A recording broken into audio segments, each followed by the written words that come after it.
নমস্কার। গ্লোব টিভির পর্দায় সন্ধ্যা ৫টা ৫৫ এবং সকাল ১১টা ৪০ প্রতিদিন আমার যে অনুষ্ঠান থাকে, এখন চলছে স্বামী বিবেকানন্দের পর্ব। আজকে স্বামী বিবেকানন্দের ১৮ নম্বর পর্বে উপস্থিত হয়েছি। তার নামকরণ নরেন্দ্রনাথ থেকে কিভাবে স্বামী বিবেকানন্দ হলো, আজকের পর্বে আমি বলবো। সারা ভারত পর্যটন ও তীর্থ পরিক্রমায় তীব্র আকাঙ্ক্ষা নরেন্দ্রনাথকে পেয়ে বসে।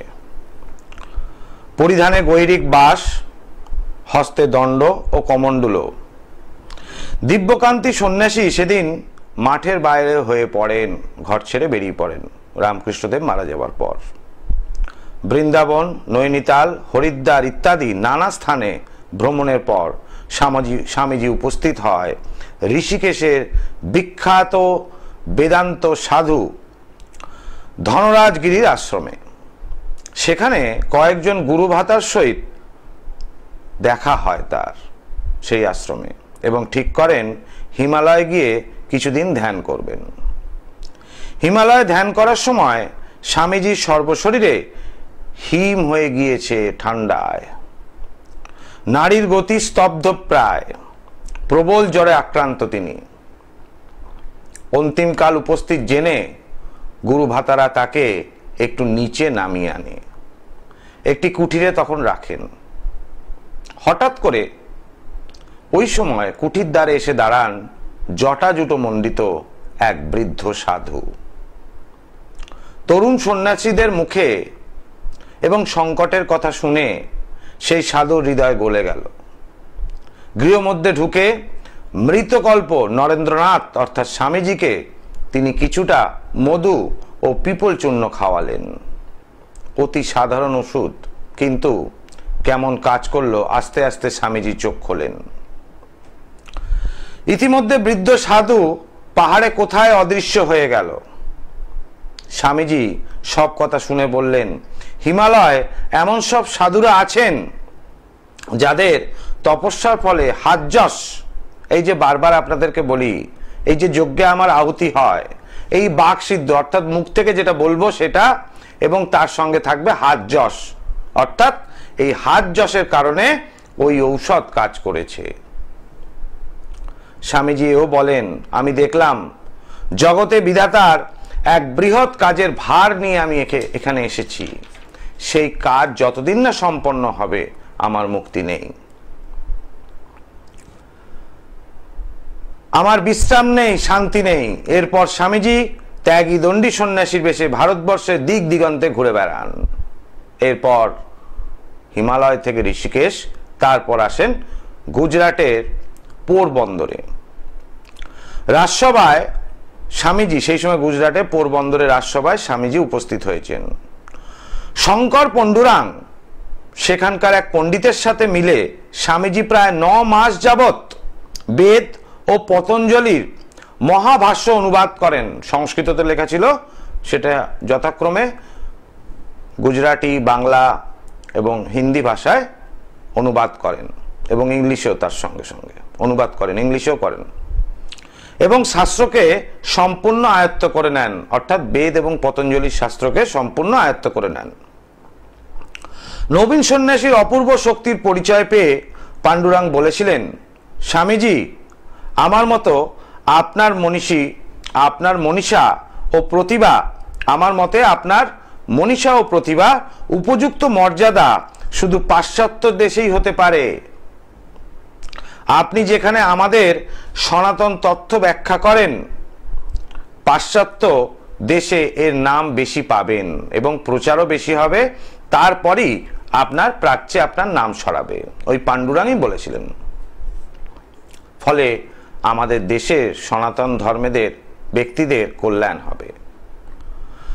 ঠাকুরের বাণী জীবরূপে শিবের সেবা বারবার তার মনে পড়ে।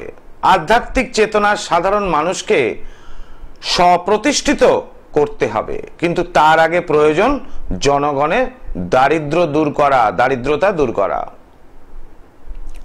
লোকেদের তামাশা দূর করা। কিন্তু সেই উদ্দেশ্য সফল করবার উপকরণ কই? তিনি মনে করেন পাশ্চাত্য দেশে যাওয়া ছাড়া আর উপায় নেই। গুরু ভাইরা পাশ্চাত্য যাওয়ার খরচ জোগাড় করা শুরু করে। এই সময় স্বামীজির প্রকাণ্ড ভক্তদল ছুটে গেলে তাকে কিছু ভক্ত আছে তারা মাদ্রাজে নিয়ে যায় এবং সেই ভক্তদলের চেষ্টাতেই, মাদ্রাজে সেই ভক্তদের চেষ্টাতেই তারা প্রত্যেকেই সিদ্ধান্ত নিল যে শিকাগোতে বিশ্ব ধর্ম সম্মেলন অনুষ্ঠিত হবে এবং সেখানে স্বামীজির কে প্রেরণ করা হবে সনাতন ধর্ম প্রচার করার জন্য।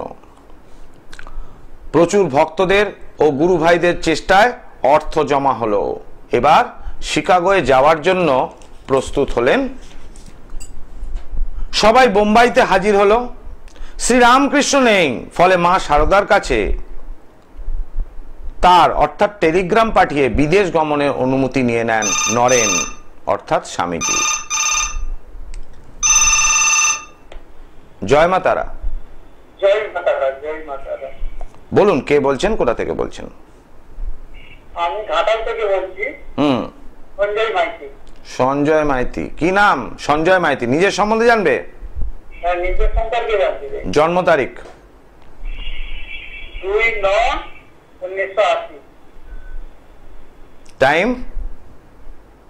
রাত 10টা 20। রাত 10টা বললে। জন্মস্থান? ঘাটাল। ঘাটাল। কি নাম বললে বাবা, আরেকবার বলো। সঞ্জয়। সঞ্জয়। আচ্ছা, মঙ্গলবার জন্মবার, তাই তো? হ্যাঁ, মঙ্গলবার জন্ম। মঙ্গলবার জন্মবার, ঠিক আছে। এখানে যে দেখতে পাচ্ছি বৃষ লগ্ন, বৃষ রাশি, তুমি একটু দেখতে সুন্দর ছেলে, তাই তো? ফুলটুস ছেলে, গুড। এখন প্রশ্ন কি কর্ম নিয়ে, কি কাজ করবে সেইটা নিয়ে প্রশ্ন? তুমি কি কাজের সঙ্গে যুক্ত আছো কোনো? না, কাজে সাকসেস পাচ্ছি না, ওই জন্যই আমি। কাজে সাকসেস পাচ্ছ না? তুমি ঘাটাল থেকে বলছো আর আমি কলকাতা স্টুডিওতে। সরাসরি তোমার মনের কথা কিভাবে জানলাম আমি, বলো সঞ্জয় দেখি। আপনার প্রোগ্রাম দেখি, কোনদিন লাইনে কথা বলতে পারিনি, অনেক চেষ্টার পর আজকে পেলে, তাই তো? অনেক চেষ্টা করে লাইনটা পেয়েছি। বাহ, খুব ভালো। আপনার কাছে যাওয়ার ইচ্ছা আছে, কিন্তু আমি বলি একদিন ফোনে কথা বলি, তারপরে যাব। তারপর আসবে, ঠিক ঠিক কথা। এখন তোমার কর্ম নিয়ে সমস্যা দেখতে পাচ্ছি। প্রথমত এই জায়গাটায় বলি, তোমার হরোস্কোপ অনুযায়ী একটা বুধাদিত্য যোগ, শুভকর যোগ রয়েছে। ফলে ভালো চাকরি বা উচ্চ পদে চাকরি বা সরকারি চাকরি একটা হওয়ার সম্ভাবনা। পরীক্ষা দিচ্ছ সরকারি? হ্যাঁ, কিন্তু সফলতা আসছে না, তাই তো? না না। এর সঙ্গে সঙ্গে একটা তোমার হরোস্কোপ অনুযায়ী দেখতে পাচ্ছি এর একটা গুরুচণ্ডাল দোষও আছে এবং তার সঙ্গে সঙ্গে একটা বীজ যোগ রয়েছে। ফলে এই তোমার বুধাদিত্য শুভ যোগটা যে চতুর্থ ভাবের ওপর দশমে দৃষ্টি প্রদান করে শুভ ফল প্রাপ্তি হবে, সেইটা বাধা সৃষ্টি করছে। আর বর্তমানে শনির দশা, শনির দশাতে কি হয়, গুপ্ত শত্রু দ্বারা কর্মকে বাধা সৃষ্টি করে রাখে। তোমার কেউ আশেপাশে প্রতিবেশী হোক, জ্ঞাতিরা হোক, শত্রুতা করে তোমার এই কাজটাকে আটকে রেখেছে। আমি ঠিক বলছি? তুমি এটা অনুমান করছো? তন্ত্র ক্রিয়া করে তোমার যাতে উন্নতি না, প্রচুর কাজ এরকম করা যায়। তন্ত্র ক্রিয়া করে বিবাহ আটকে দেওয়া, তন্ত্র ক্রিয়া করে জীবনের উন্নতিকে আটকে দেওয়া, তন্ত্র ক্রিয়া করে গৃহেতে বাস্তুদোষ ঘটিয়ে গৃহের মধ্যে অশান্তি লাগানো, তন্ত্র ক্রিয়া করে আর্থিক অবনতি করা।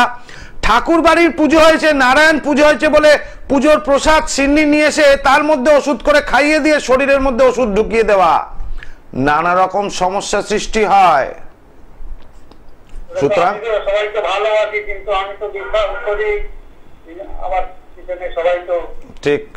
এখন এইটার যদি প্রতিকার চাও বাবা, তোমার শুভ যোগও আছে, অশুভ দোষও। তার থেকে বড় কথা হচ্ছে এই শত্রু দ্বারা ক্ষতি, এইটাতে ঠিক করতে হবে। শত্রু দ্বারা ক্ষতিকে যদি ঠিক করা যায় তাহলে অবশ্যই এই সমস্যা থেকে মুক্তি পাবে এবং 100% এর জন্য তো একটু যোগাযোগ করতে হবে, আমাকে হাওড়াতে পেয়ে যাবে, কেমন?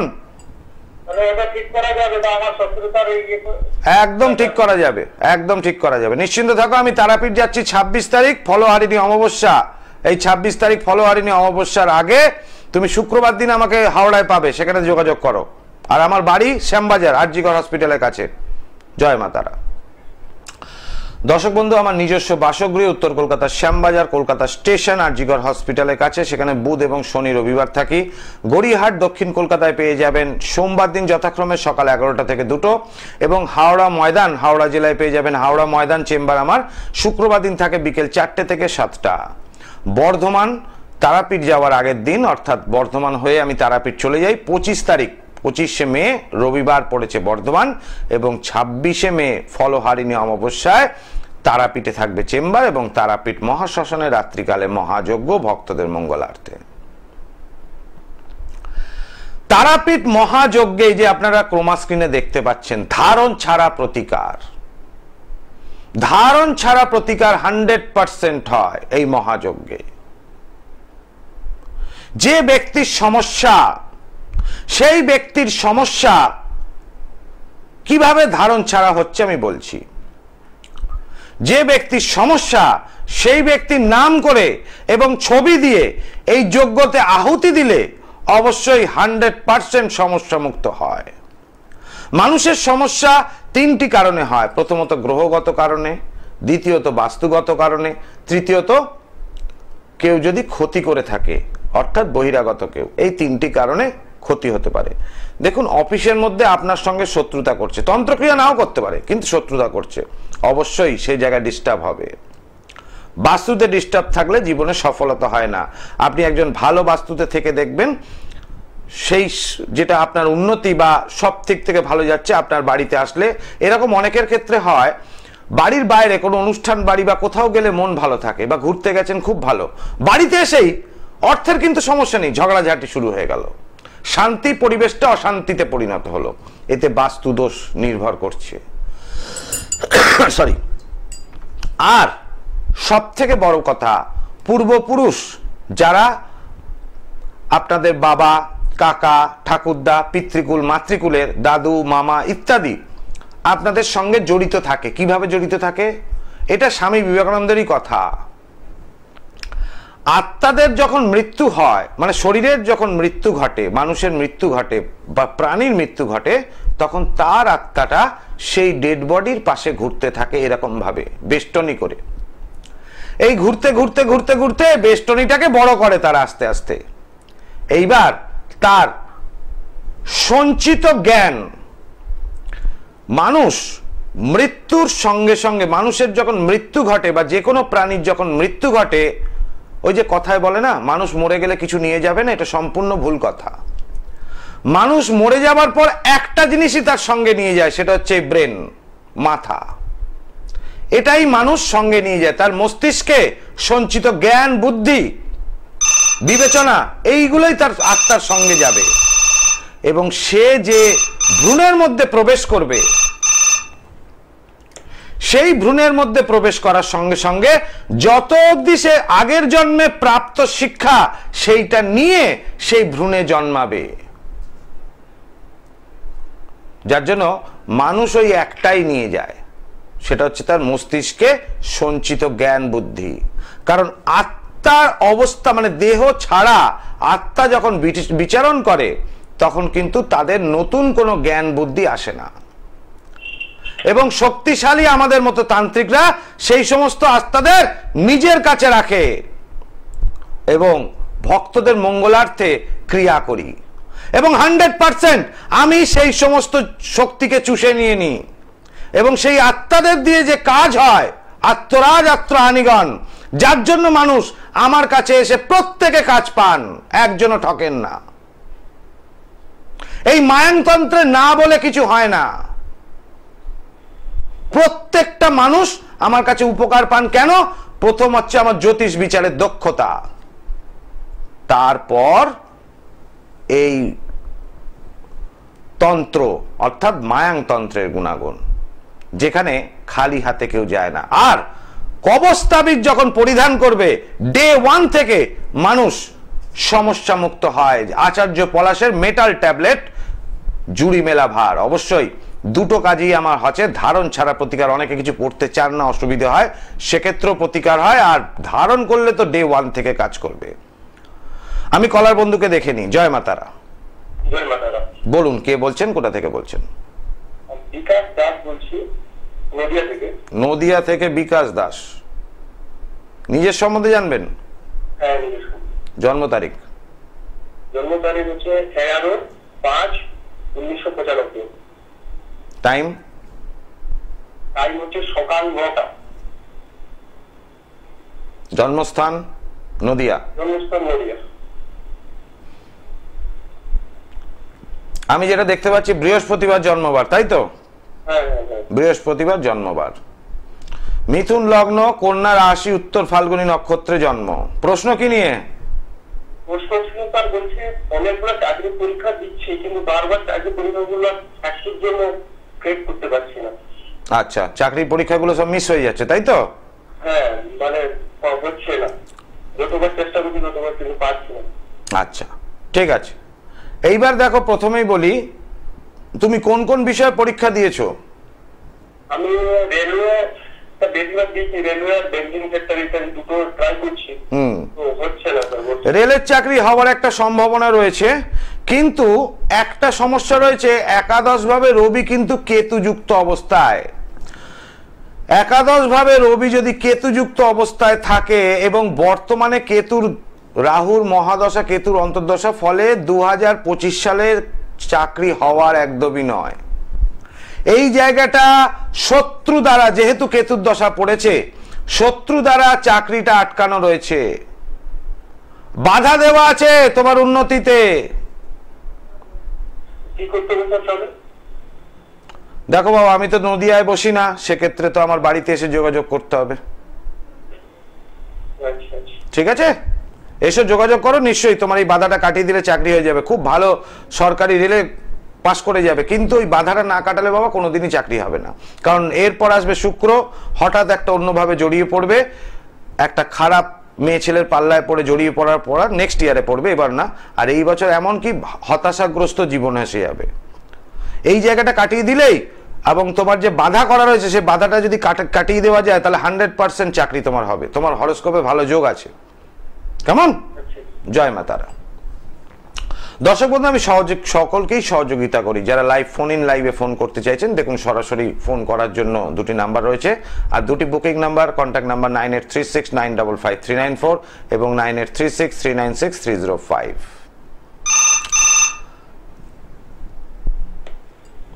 জয় মা তারা। বলুন কে বলছেন, কোথা থেকে বলছেন? মেয়ের নাম কি? নিশা রায়। জন্ম তারিখ নিশার? 12/6/2000। টাইম? জন্মস্থান কি? উত্তর 24 পরগনা? বারাসাত হসপিটাল। ঠিক আছে।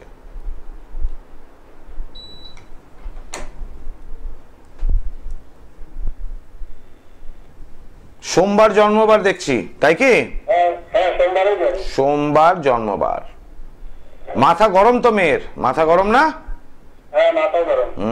এখন কি নিয়ে প্রশ্ন?